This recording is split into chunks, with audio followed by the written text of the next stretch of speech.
Hey everybody, thank you for joining me today. So today we're going to start, it's a new series. It's going to be all focused on the white gouache, and I'm using it with the black watercolor paper. And let me tell you, I am really enjoying this, and I'm hoping down the road to get some more of the gouache paints, because I didn't realize there's a lot of colors out there in gouache. And I think it would be a lot of fun because it is more pigmented, where you can still get watercolor qualities with it because it is a watercolor, but it's thicker. It's almost, I know they have a term for it, but to me, it's almost like an acrylic watercolor. It's really strange because, it's usually watercolors are not as thick. They thin out really easily to give the watercolor effect, but playing with this gouache has been a lot of fun. And so I want to do a whole series of the black and white of the different flowers that I have. And I've gotten new flower stamp sets, like from Waffle Flower and stuff like that. So I'm probably going to be on this for a little bit. So I hope you guys enjoy it as much as I do.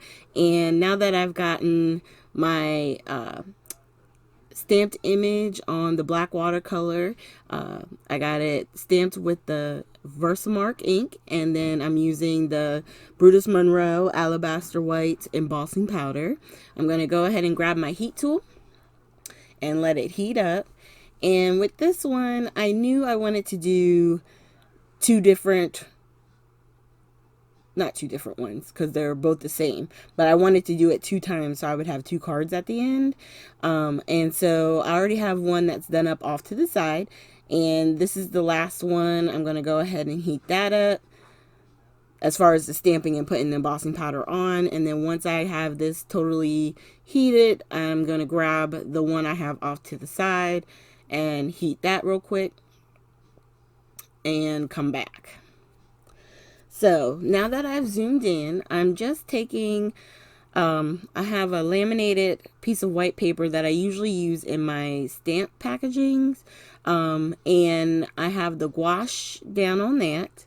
And I'm just taking a little bit of water, not a whole lot, but just a little bit to kind of thin it out enough that I can get a little bit of different, I don't want to say gradation. That's not the word I'm looking for. And I'm not thinking ombre. That's not what I'm trying to do either. Just to have the different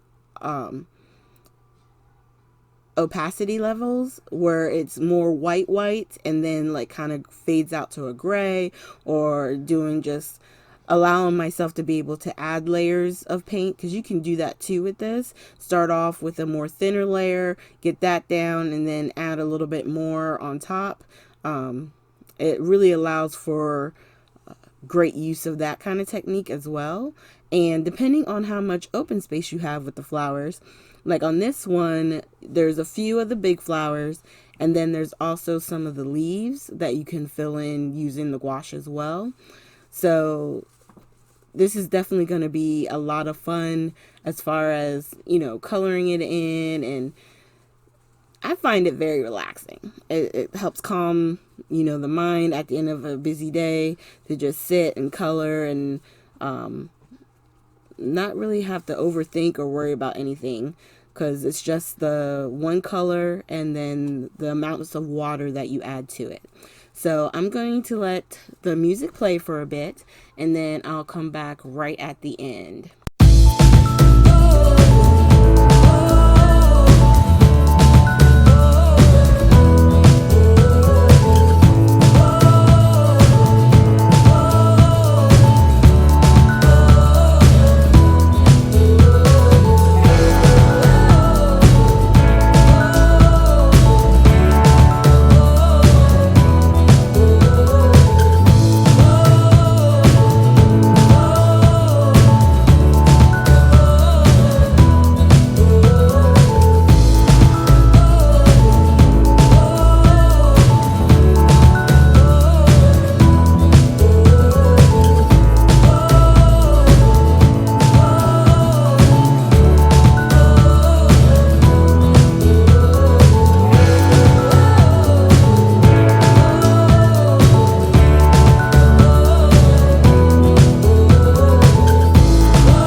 Okay, so right here I have grabbed my Nina Solar White, and it's the 110-pound weight. And you've seen I've already cut it in half. I cut it at 4 1/4, and then I'm scoring at 5 1/2. And because this is a thicker cardstock, I do score it on both sides, and then I'll press down, flip it, and do it again so that way it lays nice and flat. So that way, when I do my card, it's not just sticking up in the air. That drives me nuts. I like it to be nice and flat. So I've trimmed the cards down to 4 and 4 by 5 1/4, so that way the card base will give it a nice border all the way around. And then I have my container on my desk that has all these pre-cut out sentiments, which there's tons more that I want to cut out, using different embossing colors like the gold and silver, and doing more on the white cardstock, because I like the black and the white on top of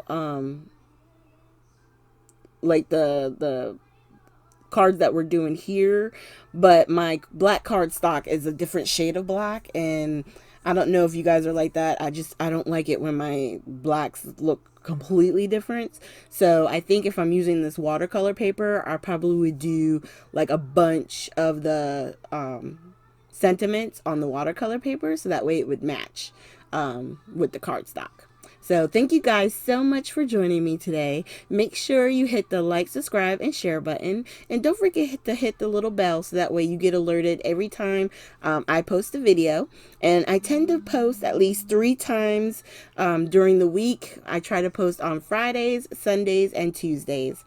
And then throw in a fun one every now and then.